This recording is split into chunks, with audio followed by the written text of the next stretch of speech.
ಏನಿಲ್ಲದ ಶೂನ್ಯ ಮೇಘವು ಆದಿಯಲಿ ಅಂದು ಶೂನ್ಯದಲ್ಲಿ ಪ್ರಜ್ವಲಿಸಿದ ಕಾಂತಿಯೇ ಶಿವನು.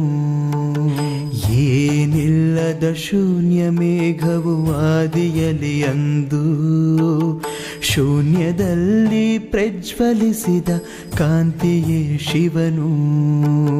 ತಾನೇ ಸ್ವಾವಲಂಬಿಯು ಸಂಕಲ್ಪದಿ ಹೊಳೆದು ಸ್ವಯಂ ಪ್ರಕಾಶದಿಂದಲೇ ಹೊರಹೊಮ್ಮಿದ ಬೆಳಕು. ಅಲ್ಲೂ ಎಲ್ಲೋ ಭಾಗಿಯಾಗದ ಅಪ್ರಮೇಯನು, ಯಾವ ರೂಪವೂ ಇಲ್ಲದವನು ನಿರಾಕಾರನು. ತಾನೇ ತಂದೆಯು ತಾನೇ ತಾಯಿಯು ತನಗೆ ತಾನೇ ಹುಟ್ಟಿದವನು. ಪರಮಪಿತನೇ ಆಗಿ ನೆಲೆಸಿದ ಜ್ಯೋತಿರ್ಲಿಂಗ ಸ್ವರೂಪನು. ಏನಿಲ್ಲದ ಶೂನ್ಯ ಮೇಘವು ಆದಿಯಲಿ ಅಂದು ಶೂನ್ಯದಲ್ಲೇ ಪ್ರಜ್ವಲಿಸಿದ ಕಾಂತಿಯೇ ಶಿವನು.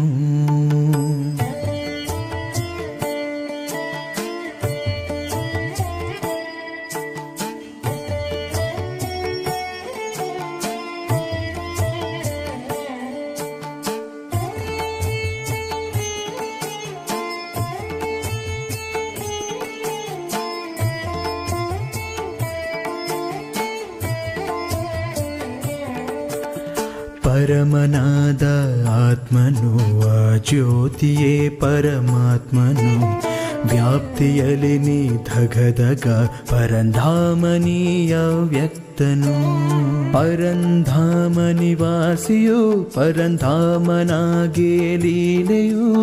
ಸ್ಫೂರ್ತಿಯಲ್ಲಿ ತಾನಾಯಕ ಸರ್ವಶಕ್ತಿವಂತ ಮೂರ್ತಿಯು.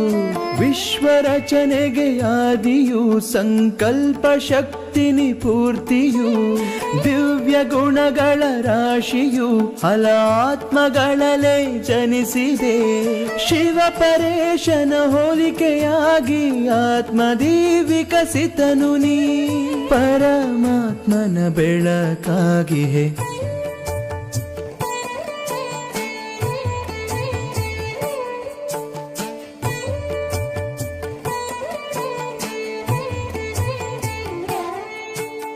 ಶಿವನ ಮೂಲಕವಾಗಿಯೇ ವಿಶ್ವವೆಲ್ಲೆಡೆ ಹರಡಿದೆ.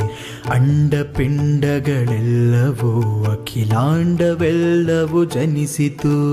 ಅವನ ಚೇತನ ತತ್ವವೇ ಗ್ರಹ ಸೂರ್ಯ ತಾರೆಗಳ ಕಾಂತಿಯು. ಪಂಚಭೂತಗಳೆಲ್ಲವ ಪರಮಾತ್ಮನೇ ಸೃಷ್ಟಿಸಿದನು.